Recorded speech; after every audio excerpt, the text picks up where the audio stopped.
Supreme કોર્ટે આજે Tamil Nadu state marketing કોર્પોરેશનના હેડક્વાર્ટર પર દરોડા પાડવા બદલ ઈડીનો ઉધડો લીધો છે, જેમાં મની લોન્ડરિંગ કેસમાં સેન્ટ્રલ એજન્સી ઈડી દ્વારા હાથ ધરવામાં આવેલી કાર્યવાહીને મનસ્વી ગણાવતા સુપ્રીમ કોર્ટે ફટકાર લગાવી હતી અને આ મામલે ચાલુ તમામ કાર્યવાહીને બંધ કરવા આદેશ આપ્યો છે. Chief justice બી.આર. ગવઈ અને જસ્ટિસ એ.જે. મસીની બેન્ચે આ મામલે જણાવ્યું હતું કે ઈડી સરકારી સંસ્થા વિરુદ્ધ કાર્યવાહી હાથ ધરી બંધારણના સંઘીય માળખાનું ઉલ્લંઘન કરી રહી છે, જેથી સુપ્રીમ કોર્ટે ઈડીને નોટિસ પાઠવી આ મામલે ચાલી રહેલી તમામ કાર્યવાહી પર રોક લગાવી દીધી છે.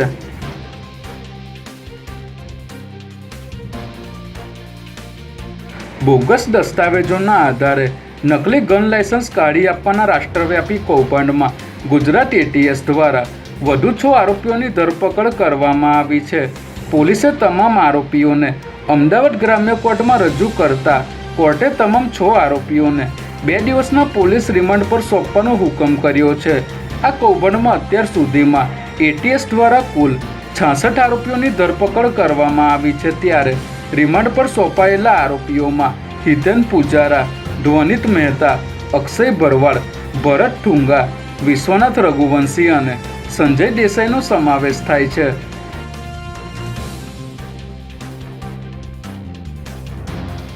રાજસ્થાનના બિકાનેરથી પીએમ નરેન્દ્ર મોદીએ આજે ભારતભરના 103 રેલવે સ્ટેશનનું વર્ચ્યુઅલી લોકાર્પણ કર્યું હતું, જેનું અમૃત ભારત સ્ટેશન યોજના હેઠળ નવીનીકરણ કરવામાં આવ્યું હતું, જેમાં ગુજરાતના 18 રેલવે સ્ટેશનનો સમાવેશ થાય છે. ત્યારે ગુજરાતના 18 પૈકી 10.55 કરોડના ખર્ચે આધુનિકરણ પામેલા લીંબડી રેલવે સ્ટેશનના ઉદ્ઘાટન પ્રસંગે મુખ્યમંત્રી ભૂપેન્દ્ર પટેલે હાજરી આપી હતી.